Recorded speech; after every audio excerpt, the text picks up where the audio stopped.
Welcome to week 2 of Introduction to Content Management Systems. During week 1, we talked about the basics. What is a content management system? And in its simplest form, it's a system that's developed to help you manage content on the internet, specifically on the World Wide Web. We talked a little bit about the marketplace for content management systems and how WordPress is the market leader. There's more installation of WordPress than any other content management system on the internet. So while this course is a general course about content management system, to illustrate the principles, we're going to dig into the WordPress system specifically. Now, in order to do that and prepare for what we have during this video, so you can follow step by step, there's going to be a couple things you need to prepare. First of all, I want you to go out to the internet and find FileZilla. And FileZilla is a FTP program. And in other classes, you've probably already used FTP program. FTP stands for File Transfer Protocol. And it's simply a protocol or a set of standards that help you transfer files, specifically from your local computer, the one on your desktop that's in front of you, to a server that's publicly available so the whole world can see it. Because frankly, if we develop content, build a website, do something on the internet that we want to share, it's hard to share it, and there's a lot of security concerns if you do on your own computer. So we need to move it from your computer to the World Wide Web. So we're going to use a FTP program. There are lots of FTP programs available. One of the most popular right now and easily accessible, in part because it's freely available on the internet, both freely as in costs and easy to obtain, and then there are others you can use as well. For this class, you can use any FTP program you'd like, but I'm going to be demonstrating in FileZilla, so I'd suggest that's probably the program you're going to want to use. Now, just do a Google search for FileZilla, and you should see a website that looks something like this. You notice in the middle of the page, right up at the top, there's a banner that says FileZilla Pro. Like a lot of other software that's available free, there may be an organization behind it that wants to sell you an upgraded or premium version. You do not need this premium set of features for this class. So just go with the free version. The easiest way to do this, once you get to the website, is simply go to the left menu and click Download. When you do, the website should detect your operating system. Now, for this class, almost every demonstration I'm going to do will be on a Windows computer. And you can see that it's already determined that I have a Windows operating system, 64-bit hardware, and it's made that decision for me. Now, you notice below the big button that says Download FileZilla Client, and that's important. You don't want the server, you just want the client, the actual software that's going to run on your computer. There is this option to download other versions. You're really probably not going to want to. You certainly don't need to do that. So what we're going to do here is we're just going to click this download button, and it's going to download a copy of the installation program to your computer. There is a version for Mac. There's also other programs you can use as well for Mac or Apple products. But the reason we want this is because we are going to need to actually move or transfer files from our local machine up to the web server, so it'll be publicly available. And that's where, after today, all of your work, for the most part, will be completed on the web server. And we'll talk more about how that will look in a moment. But make sure you download this FileZilla executable or installation program, run the installation program, and once you get that operating, we will go on to the next step. When you open FileZilla, you'll probably get some type of welcome pop-up screen, but once that is dismissed, you should see something that looks similar to what's on your screen in front of you. It's essentially split in two halves. The left half is an image or view of your screen. In other words, your computer, I should say. It's the files and folders that are on your computer. The right side, which in the image you see right now is empty, is going to be a visualization of what's on the public server. So we'll talk about more about how that will look in just a moment when we connect to the public server. So now we know that we have FileZilla up and running. We're just going to pause a minute and leave FileZilla in the background. The next thing we're going to want to do is get a copy of WordPress. Now, for many installations of a content management system, when you start or contract with a server or a hosting company, they're going to have WordPress or some other content management system already installed for you. And that's great. It happens frequently. But I want to make sure that all my students understand what has happened to make that available for you. And there may be some customizations you want to do in the installation process that would make it worthwhile for you to understand how that works. So we are going to obtain a full copy of WordPress, the content management system. Then we're going to extract the files and then use FTP to put them on the public server. So a lot of steps here. And let me just kind of go through the steps again. We're going to obtain from a public server the WordPress core files, the programming files that make WordPress work. We're going to obtain it from a public server. We're going to download it through the web, just like you would download a picture or some music. Then we're going to extract all the files. They're going to be in a compressed file. Many of you will know this is a zip file. We're going to extract all the files. Then we're going to take all the individual files, and there's thousands of them, and move them up to, again, to a public server. Only this public server will be your server, the one that I've given you access or credential information for via email earlier. All of you should have received an email that had a server name, a username, and a password. And I'll show you how all that is used in just a moment. Now, when you Google or otherwise search for WordPress, you may see a listing at the top called WordPress.com. That's not what we're looking for. You've done some reading last week and a little bit this week about the difference between WordPress.com and WordPress.org.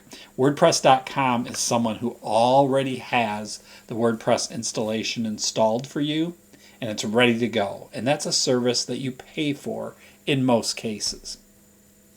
What we're going to do is we're going to get a copy of the core files so we can install them ourselves. In this case, it's the second item in the search results is WordPress.org.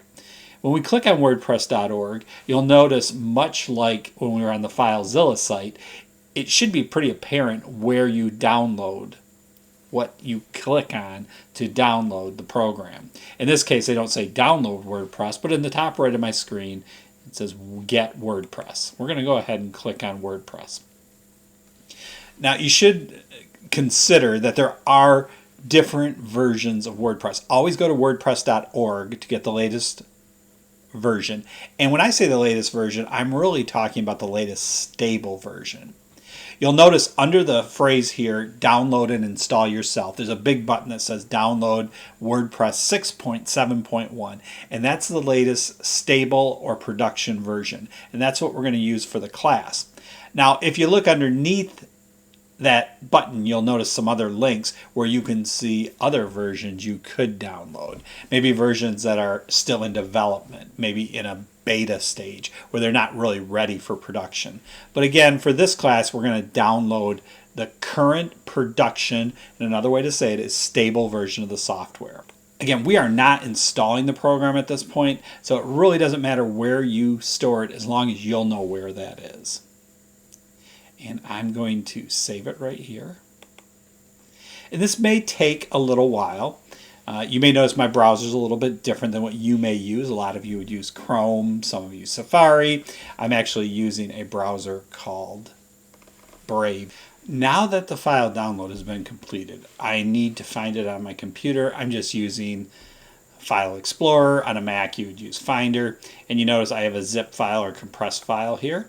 And I am going to right-click on that file and extract. This means I'm going to take all the individual files out of this compressed archive and make them available individually. So watch this process.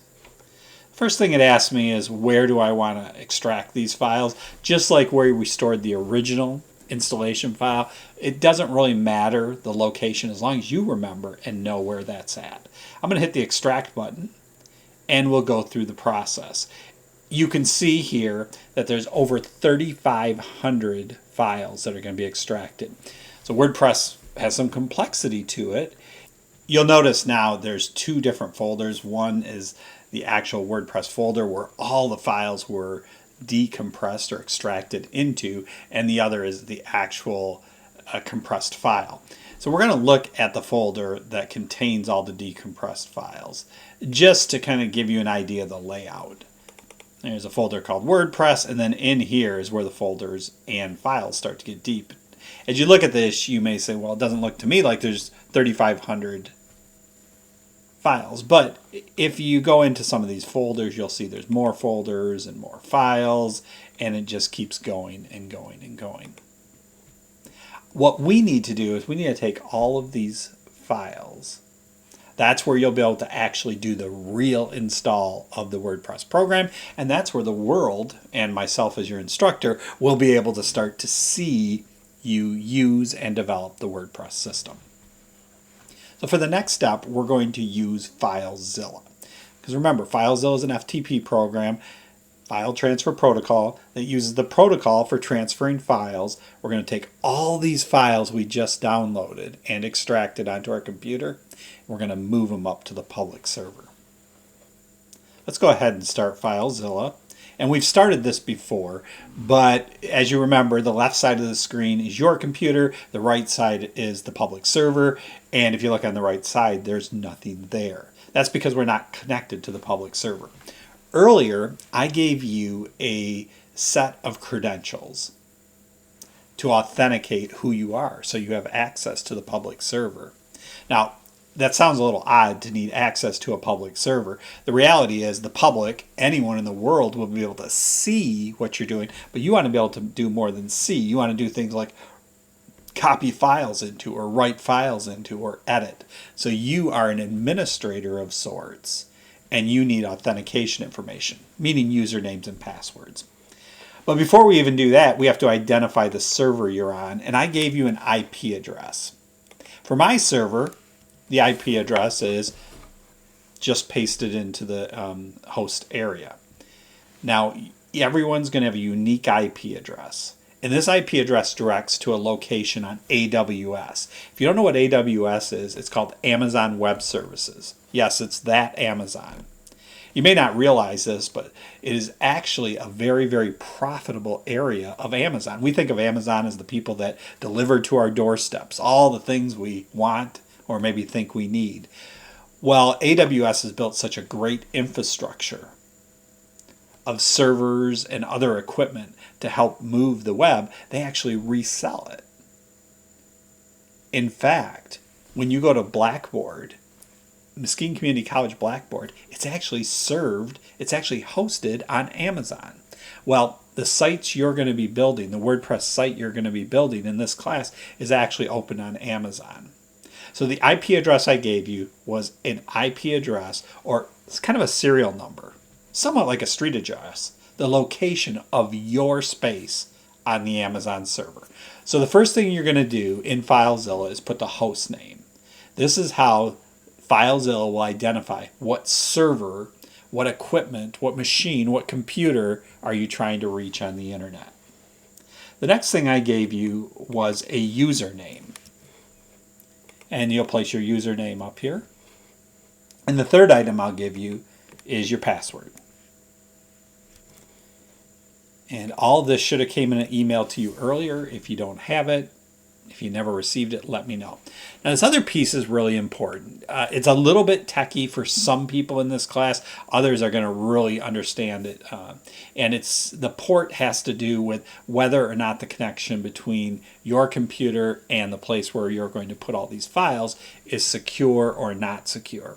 And in other classes, we talk about what that means and how it works. If you want more information about that, I can give you some additional resources, or we can just talk. But it's really important. If you don't have the right number in this port field, you won't be able to connect.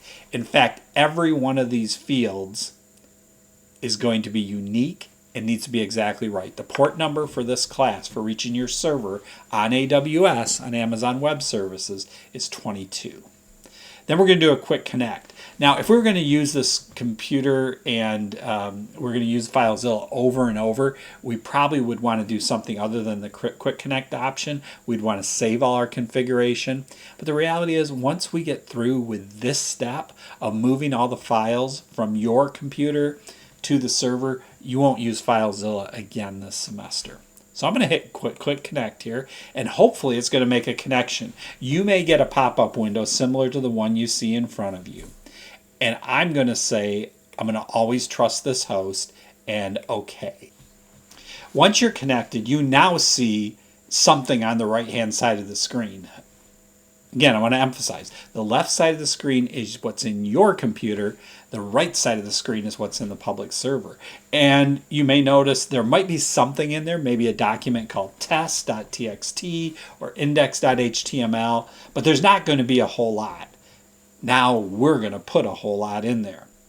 On the left side of your screen, you're going to see the directory structure of your computer. Navigate to the place where you stored the extracted files. Remember, just a little bit ago, we took them out of the zip file and we unextracted them, decompressed them. So I know exactly where my files are.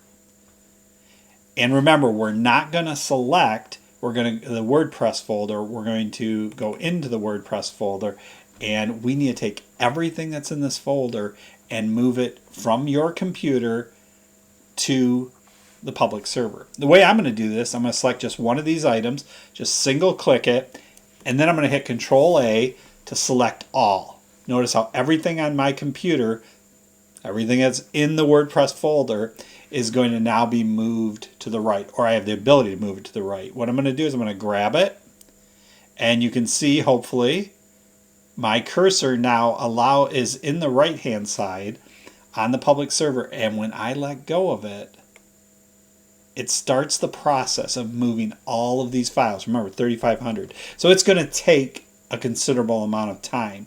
You can see at the bottom of my screen, and it'll be at the bottom of yours as well, there's a progress bar.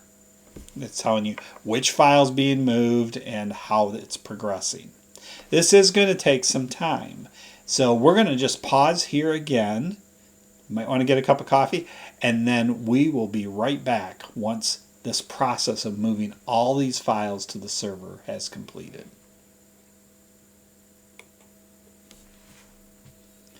All right, we are back. Now, you may notice down in the very bottom of your FileZilla screen, and you can see it on mine, there's this thing called queued files, which means these are files that are ready to go, failed transfers, and those are files that didn't go for some reason, and hopefully you won't have any of those. You'll notice there's no number down on my screen, and then they're successful. So what this means is at this very moment, there's 2,800 files that have been successfully transferred, and we have about 400 more to go.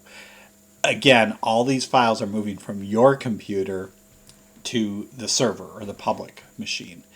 Now, once this is completed, we're actually going to take a web browser like Safari or Chrome or Brave and take a look at these files that are now on the server that you're going to be using for the rest of the semester. And you're going to put an IP address in, the same IP address that we've been using to transfer these files is going to be the one you're going to use to actually access the files. And that's going to walk us through the rest of the installation process of WordPress. We put the files on the server, but they're not really configured yet. One of the things that the WordPress system needs is a database, and we're going to actually configure the database in just a moment. As you can see, we're down to just about 100 more files to be uploaded. So it's not going to take too much longer, and we'll have this process completed, and we'll be able to then go ahead and complete the installation. And now we're down to just about 50 files left, so we're making really good progress. How fast this process takes you is largely dependent on the speed of your internet connection, specifically your upload speed, because you're uploading these files from your local computer to the public server. And we're down to just one more file, and we have now completed. What you should see is on the left side of your screen where you look at the files on your local computer, that should mirror what's on the public computer at this point. So you see both sides of your screen and FileZilla are essentially the same. All right, we are now going to open a new tab in our browser. And when we do, we're going to plug in this IP address, the one that I've given you in your email. Again, it's the same one we used in FileZilla. And we're going to push enter. Now what should happen here, well, let's just see what happens. And this is exactly what you should see. Because you've moved the WordPress files over to the server, now when we access the server, it's automatically brought us to the page where we get to start the installation process. The first thing it asks us for is our language. Now it maybe shouldn't surprise you that as the most used content management system on the internet, it's been implemented in many, many languages. Now, some people try to be really kind of funny and they say, well, what if I install it in Dutch? Or what if I install it in Spanish? Now, the problem is you're going to have a hard time getting around it unless you know Dutch or Spanish. So for most of you, and I'm going to highly recommend that you go with the English installation.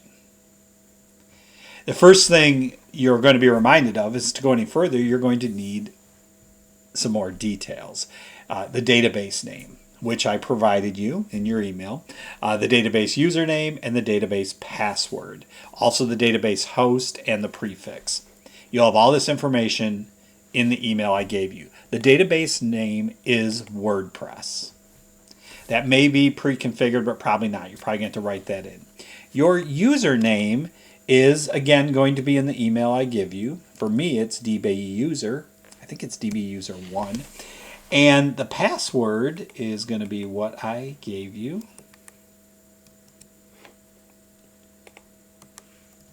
I would leave the database host, localhost, and I would leave the table prefix, WP, which, as you can imagine, stands for WordPress. If you're really interested in why we leave those as they are, don't hesitate to let me know. For now, I'm just going to tell you, leave database host and table prefix as is. If you do not use the exact right entries for the database name, username, and password, it won't work. It will stop you in the next step. We'll see if I got it right here. I hope I do. And it's saying that I have an error in my database connection. I am wondering if my password is something else. So let me try something else. Let's see what happens. I did. You see, I'm not getting an error this time. I just had to make sure and confirm the information that I sent you in your email. And it gives me this little kind of snarky but fun response saying, all right, Sparky, you've made it through that part of the installation. WordPress can now communicate with your database, and that's important. As a content management system, it's important that we have a database that WordPress can deal with so it can store things like who's the author of this particular piece of content, what's the date it was created, what is it meant to do, what is it meant to look like. So now we get to run the rest of the installation. And you're going to create a site title. You can change this in the future.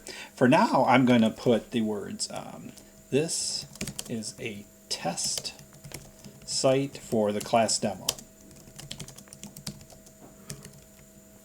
You'll want to create a username, and I would suggest that this username be something like maybe your name. In the future, you'll add additional names. You'll actually make me a user or administrator on your site. You're going to enter a password, and I'm going to put a password here. Now, it is important that you do a password that is strong. If it's weak, you notice on the bottom left, the install WordPress will not show up. So we're going to make this password a little stronger. And now we're going to enter my email. In fact, I'm going to change this password because I need to make sure I remember it.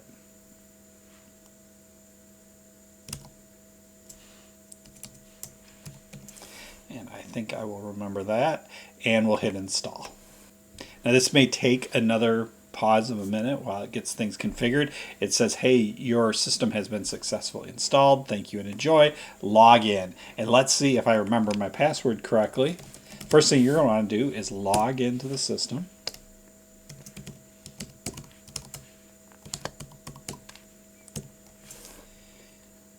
And we'll hit login. Hopefully, I'm going to be brought into the admin interface. And for some of you who've had me in other classes where we used WordPress, this will look familiar to you. If you're seeing this, it means that WordPress is now installed. Now, let's prove this another way. Right now, we're in the admin. We know this because you can always get to the admin by taking whatever your address is, your IP address of your web server, and put a /wp-admin. What I'm going to do is I'm going to take just the IP address, not the /wp-admin, and we're going to open a new window and take a look. And there we go. That's it. Looks pretty bland, and we're going to talk about in future weeks how to make it not so bland, how to add colors, how to add themes. We have a lot of exciting things we can do with it, but this is what the public would see right now. Just a simple post that says, hello world. You've now installed WordPress from scratch. The reality is you now know more about WordPress, at least as it relates to the installation of WordPress, than probably about 99% of all the people that use WordPress.